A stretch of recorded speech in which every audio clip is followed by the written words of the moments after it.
Good morning बच्चों। आज की वीडियो में हम चैप्टर 2 का लॉन्गिट्यूड्स एंड लैटिट्यूड्स का नया टॉपिक पढ़ेंगे।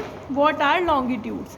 पिछली वाली वीडियो में हमने लैटिट्यूड्स के बारे में सब कंप्लीट कर लिया था, सारी हीट जोन्स पढ़ी थी, torrid zone, temperate zone, frigid zone, सब के बारे में हमने जानकारी ली थी। तो जो अब लैटिट्यूड्स हैं वो चले गए हैं, अब हम सिर्फ लॉन्गिट्यूड्स की यहाँ पर बात करते हैं। तो जैसा कि आपको पता है, जो ये लॉन्ग होते हैं ये होते हैं आपके longitudes. Latitudes are not enough to fix the position of a place. जो लैटिट्यूड्स होते हैं, जैसे कि ये जो लैटिट्यूड्स होते हैं, ये हमारी पोजीशन को फिक्स करने के लिए, मतलब फिक्स बताने के लिए इनफ नहीं होते हैं। लॉन्गिट्यूड्स की हमें ज़रूरत पड़ती है। जैसे कि मेरे पास ये ग्लोब है, ये ग्लोब है, ठीक है। इस ग्लोब में आप देख रहे हैं ये क्या है, ये है लॉन्गिट्यूड्स और ये रहे आपके लैटिट्यूड्स। अब अगर मेरे पास लॉन्गिट्यूड्स ना हो, सिर्फ लैटिट्यूड्स हो और मैं आपको बोलूँ ये इक्वेटर है, मैं आपको बोलूँ मैं 20 डिग्री नॉर्थ में खड़ी हुई हूँ, तो आप इस इक्वेटर के ज़रिए मेरा 20 डिग्री नॉर्थ कैसे निकालेंगे। भाई 20 डिग्री नॉर्थ तो यहाँ से स्टार्ट हो रहा है और ये पूरा घूमता हुआ यहाँ तक आ रहा है, तो आप मुझे यहाँ ढूंढेंगे, यहाँ ढूंढेंगे, कहाँ ढूंढेंगे, ढूंढ ही नहीं पाएंगे, है ना। तो आपको पूरा गोल चक्कर लगाना पड़ेगा भाई हमारे वर्ल्ड का, 20 डिग्री नॉर्थ का। इस वजह से हमें किसकी ज़रूरत पड़ती है, लॉन्गिट्यूड्स की ज़रूरत पड़ती है। अब देखिए, जैसे कि मेरे पास ही मैंने पूरा ये वर्ल्ड मैप बनाया है यहाँ पे ऐसे करके, ये रहा मेरा मैप। अब क्या हुआ, इस मैप में मैंने आपसे बोला ये रहा इक्वेटर, मैंने आपसे बोला मैं 20 डिग्री साउथ में हूँ। 20 डिग्री, मेरे दो फ्रेंड हैं और वो कहाँ हैं, 20 डिग्री साउथ पर खड़े हुए हैं, 20 डिग्री साउथ पर, ठीक है। तो 20 डिग्री साउथ, तो ये रहा पूरा 20 डिग्री साउथ, है ना। अब आपको पता कैसे चलेगा 20 डिग्री साउथ का है, लेकिन अगर मैंने यहाँ पे एक लाइन ये ले ली, एक लाइन ये ले ली, इस लाइन का नाम रख दिया मैंने 1 और इस लाइन का नाम रख दिया मैंने 2, यह आपका 20 डिग्री साउथ है ही, है ना। अब मैंने आपसे, अगर आपके फ्रेंड ने आपसे बोला मैं 20 डिग्री साउथ 1 पर खड़ा हुआ हूँ और दूसरे फ्रेंड ने आपसे बोला मैं 20 डिग्री साउथ 2 पर खड़ा हुआ हूँ, तो आपके लिए इजी हो जाएगा उसकी पोजीशन को, उसकी लोकेशन को लोकेट करने में। समझ में आया आपको। चलिए आगे क्या दे रखा है, in order to locate the places precisely we must know how far east और west these places are from a given line of reference. तो लाइन को समझिए, किसी भी प्लेस को लोकेट करने के लिए प्रिसाइजली मतलब अकॉर्डिंग, मतलब एकदम जो जगह है वो प्रिसाइजली लोकेट करने के लिए, एग्जैक्ट लोकेट करने के लिए हमें पता होना चाहिए, जो जैसे कि अब मैंने ये लाइन बना दी, ये मैंने बना दी लाइन ऑफ रेफरेंस। तो इस लाइन ऑफ रेफरेंस के द्वारा आपको पता होना चाहिए कि इस लाइन ऑफ रेफरेंस से कितना ईस्ट में खड़ा हुआ है कोई, या फिर कितना वेस्ट में खड़ा हुआ है, ठीक है। तो ये होती है लाइन ऑफ रेफरेंस। फिर से पढ़ते हैं, in order to locate the places precisely we must know how far east और west of these places are from. East और वेस्ट मतलब कितना ईस्ट में है या फिर वेस्ट में कोई खड़ा हुआ है, कहाँ से, लाइन ऑफ रेफरेंस से।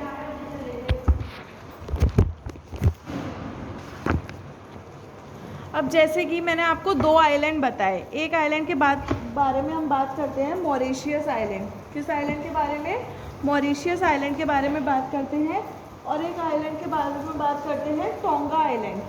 कौन सा आइलैंड, टोंगा आइलैंड। चलिए एक आइलैंड के बारे में बात करते हैं, मॉरिशियस आइलैंड, और एक में बात करते हैं टोंगा आइलैंड, ठीक है। ये दोनों आइलैंड हैं वो हमारे वर्ल्ड मैप में 20 डिग्री साउथ पर है। तो अब हमें पता कैसे चले कि 20 डिग्री साउथ पर कहाँ लोकेट कर रहे हैं। तो हमने एक लाइन ऐसी बना ली, अब हमें इस लाइन ऑफ रेफरेंस के द्वारा पता चलेगा कि मॉरिशियस आइलैंड जो है वो इस लाइन के कितने ईस्ट में है, या फिर जो टोंगा आइलैंड है वो इस लाइन के कितने वेस्ट में है। ये होती है लाइन ऑफ रेफरेंस। चलिए आगे बढ़ते हैं। Imaginary lines running from North Pole to South Pole, these lines of reference are known as meridians of longitudes, divide into equal degrees. अब आप एक चीज़ देखिए, ये आपका ग्लोब है, इस ग्लोब में आप ये लाइन देख रहे हैं, ये हैं आपके लॉन्गिट्यूड्स और ये हैं आपके लैटिट्यूड्स। अब यही जो लाइंस ऑफ रेफरेंस ये दे रखी हैं, ये देखिए, जैसे कि मैंने इस लाइन को रेफरेंस माना, तो इस लाइन को रेफरेंस मान के मैं आपको बताऊंगी ना कि मैं कितना इस लाइन के रेफरेंस के ईस्ट में हूँ या फिर वेस्ट में हूँ। ऐसे ही इन सारी रेफरेंस लाइंस ऑफ रेफरेंस को बोला जाता है मेरिडियंस ऑफ लॉन्गिट्यूड्स। फिर से दोबारा बोलिए, मेरिडियंस ऑफ लॉन्गिट्यूड्स। ये जो लाइंस होती हैं ये सब इक्वल डिग्रीज पे होती हैं। देखिए ऐसा नहीं है ये जो लाइन है इस दोनों पे कम डिस्टेंस है या फिर इन दोनों में ज़्यादा है, नहीं, ये सब इक्वल डिग्रीज पर बनी हुई है। They are semi circles. अब जैसे कि एक लाइन जो है वो यहाँ से स्टार्ट हुई नॉर्थ पोल से और ये नीचे गई यहाँ तक साउथ पोल तक, फिर ये नीचे ऐसे आई और ये ऊपर तक गई नॉर्थ पोल पे। तो अब ये क्या किया, इस लाइन ने पूरे हमारे ग्लोब को 2 सेमी सर्कल्स में डिवाइड कर दिया। ऐसी तरीके से ये क्या है, एक टाइप के semi circles. The distances between them decreases steadily polewards until it become 0 at the poles. अब वो बोल रहे हैं जो डिस्टेंस है 2 लॉन्गिट्यूड्स के बीच में, जैसे एक लॉन्गिट्यूड हमने ये माना, एक लॉन्गिट्यूड हमने ये माना, अब जो इन दोनों के बीच का जो डिफरेंस है, जैसे ही ये लाइन पोलवर्ड्स जाने वाली होंगी, जैसे नॉर्थ हेमिस्फीयर में जाने वाली है, नॉर्थ पोल की तरफ, तो जो इनके बीच का जो डिस्टेंस है वो क्या होता जाएगा, कम होता जाएगा। ऐसे ही नीचे सदर्न हेमिस्फीयर में आएंगी तो इनका जो डिस्टेंस है वो देखिए कम होता जा रहा है। सबसे जो ज़्यादा डिस्टेंस होगा इन दोनों के बीच वो होगा इक्वेटर पे। हर 2 लॉन्गिट्यूड का जो सबसे ज़्यादा डिस्टेंस होगा वो होगा इक्वेटर पे। इक्वेटर के अगर आप ऊपर जाएंगे नदर्न हेमिस्फीयर पे तो आपका ये जो अगर आप पोलवर्ड जा रहे हैं, ऊपर की तरफ जा रहे हैं, तो आपका डिस्टेंस क्या होगा, धीमे धीमे कम होता जाएगा। जैसे कि इधर कम हुआ वो ट्रॉपिक ऑफ कैंसर पे, फिर ऊपर कम हुआ फ्रिजिड जोन पे, टेम्परेट जोन आई, इस तरीके से कम होता जाएगा। ऐसे ही नीचे। समझ में आया आपको? अब बात करते हैं एक टर्म प्राइम मेरिडियन की। प्राइम मेरिडियन क्या होता है, जैसे कि हमारा एक ग्लोब है, ठीक है, अब हमें इसका निकालने के लिए कि कौन सी एक ऐसी लाइन है जो हमें एक मेन लॉन्गिट्यूड तो समझना होगा ना, जिसके रेफरेंस में हम बता सकें कि भाई हम इतना इसके ईस्ट है या फिर इतना इसके ईस्ट है। लाइन ऑफ रेफरेंसेस तो सारी है, तो एक लाइन ऑफ रेफरेंस बनाई गई जो मेन होती है या फिर इसको हम इम्पॉर्टेंट होती है, तो इसको हम बोलते हैं प्राइम मेरिडियन। ये लाइन क्या करती है, हमारे ग्लोब को 2 पार्ट्स में क्या कर देती है, डिवाइड करती है। मतलब ये 0 डिग्री पर होती है। कितनी डिग्री पर, 0 डिग्री पर। इससे इधर वाले पॉइंट्स वेस्टर्न हेमिस्फीयर में करती है ये डिवाइड और ईस्टर्न हेमिस्फीयर में डिवाइड करती है। किस में डिवाइड करती है ये, जैसे कि ये रही आपकी लाइन प्राइम मेरिडियन, ठीक है। देखिए यहाँ आपका ट्रॉपिक ऑफ कैंसर दे रखा है, ये रहा। तो जैसे कि लाइन है, ये क्या करेगी, वेस्टर्न और ईस्टर्न पार्ट में हमारे ग्लोब को डिवाइड कर देगी। जो वेस्ट पार्ट में जितने भी लॉन्गिट्यूड्स होंगे उसको वेस्ट लॉन्गिट्यूड्स बोला जाएगा, इधर पार्ट होंगे उसको बोला जाएगा eastern longitudes. Is that clear to you? देखिए मेरिडियंस, अब जो ये प्राइम मेरिडियन है वो 0 डिग्री में पास हो रहा है, मतलब उसकी जो डिग्री है वो 0। अब जो इधर वाले होंगे स्टार्ट, वो 1 डिग्री 2 डिग्री 3 डिग्री 4 डिग्री ऐसे होंगे। ऐसी जो इधर स्टार्ट होंगे वो भी 1 डिग्री 2 डिग्री 3 डिग्री 4 डिग्री। क्यों ऐसा हुआ, जैसे कि किसी ने आपसे बोला भाई मैं 1 डिग्री पे खड़ा हुआ हूँ, ठीक है, मेरी जो पोजिशन है मैं 1 पर खड़ा हुआ हूँ, 1 लॉन्गिट्यूड पर खड़ा हुआ हूँ। तो अब पता कैसे चलेगा भाई, क्योंकि 1 लॉन्गिट्यूड तो यहाँ से स्टार्ट हो रहा है, ये पूरा 1 लॉन्गिट्यूड है और फिर ये यहाँ से होके यहाँ पे जा रहा है, तो ये पूरा 1 लॉन्गिट्यूड है। पता कैसे चलेगा कि वो यहाँ खड़ा है कि यहाँ खड़ा है? इस वजह से हमने ये प्राइम मेरिडियन आया। प्राइम मेरिडियन के थ्रू हमें पता चलेगा कि वो 1 डिग्री ईस्ट में है या 1 डिग्री वेस्ट में है। समझ में आया आपको? Very good. अब जो 0 डिग्री आ गई, इधर से ये 180 डिग्री इधर जाएगा, 180 डिग्री इधर जाएगा। ये जो मेरिडियन होता है बच्चों, ये जो मेरिडियन है, ये मेरिडियन आपका ग्रीनविच से पास होके जाता हुआ है, मतलब ब्रिटेन से पास होके जाता है ब्रिटिश रॉयल ऑब्जर्वेटरी के थ्रू, ठीक है। आगे देखते हैं। इट्स वैल्यू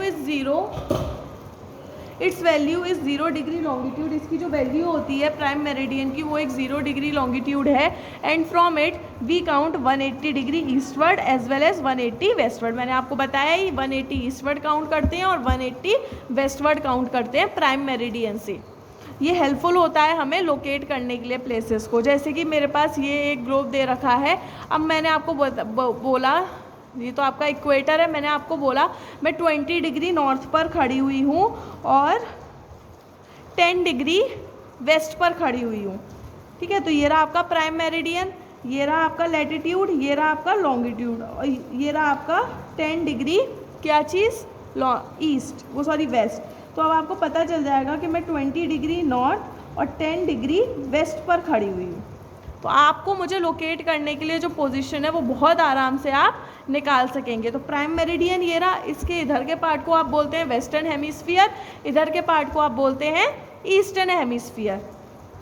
किसी भी इंसान की, जैसे कि हमारे पास ओलास होती हैं, जीपीएस होते हैं हमारी गाड़ियों में, और जो ज़ोमैटो आप लोग अब खाना ऑर्डर करते हैं ज़ोमैटो से, स्विगी से, तो वो लोग आप तक कैसे आ पाते हैं? वो आते हैं इसी लॉन्गिट्यूड और लैटिट्यूडनल लाइन से, ये जो इमेजनरी लाइंस है इनके थ्रू ही आपकी लोकेशन उन पे पहुंचती है कि आप इतना नॉर्थ इतने ईस्ट में हो। वो पोजीशन वो उनके मोबाइल में आती है और उसके थ्रू आप वहाँ पर मतलब वो आप तक पहुँचते हैं, ठीक है। आपकी बुक में बच्चों ये देखिए टॉपिक है व्हाट आर लॉन्गिट्यूड्स। आपको इस टॉपिक को बहुत अच्छे से पढ़ना है। एक डायग्राम दे रखा है यहाँ पे, इस डायग्राम को समझिए। ये जो पोल होता है ये होता है नॉर्थ पोल, नीचे जो पोल होगा 0 डिग्री, जैसे यहाँ पे आ रहा है, ये हो गया साउथ पोल। इससे जो इधर के पॉइंट्स होंगे, ये रहा आपका प्राइम मेरिडियन 0 डिग्री का, इधर वाले हो जाएंगे आपके वेस्टर्न हेमिस्फीयर में हो जाएंगे वेस्टवर्ड साइड में, और ईस्टर्न हेमिस्फीयर में आपके आएंगे ईस्ट डिग्रीज पर। Is that clear to you? एक पॉइंट और है, एक डायग्राम और है आपका, ग्रिड करके दे रखा है। ये जैसे कि आपका नॉर्थ पोल है, ये रहा आपका प्राइम मेरिडियन, ठीक है। इधर वाली लाइंस हो गई आपकी ईस्ट में और इधर हो गई आपकी वेस्ट में। ये रहा आपका इक्वेटर।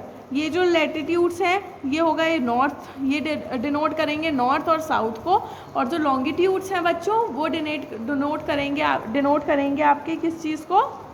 ईस्ट और वेस्ट को। तो किसी भी चीज़ की जो लोकेशन है उसको निकालने में आपको आसानी हो जाएगी। तो आज की वीडियो में हमने व्हाट आर लॉन्गिट्यूड्स कंप्लीट किया है। आपको क्या करना है, जो भी मैंने आपको अपनी कॉपी पे नोट्स बना के समझाया है वो सब आपकी बुक में एज इट इज़ लिखा हुआ है। आपको इसको अच्छे से पढ़ना है व्हाट आर लॉन्गिट्यूड्स को, ठीक है। उसके बाद हम कल नया टॉपिक पढ़ेंगे कि लॉन्गिट्यूड्स के थ्रू टाइम को कैसे निकाला जाता है। लॉन्गिट्यूड्स के थ्रू टाइम को कैसे निकाला जाता है ये हम कल पढ़ेंगे। तब तक हम इस वीडियो को एंड करते हैं, कल मिलेंगे आपके साथ न्यू वीडियो के साथ। बाय बाय बच्चों, टेक केयर।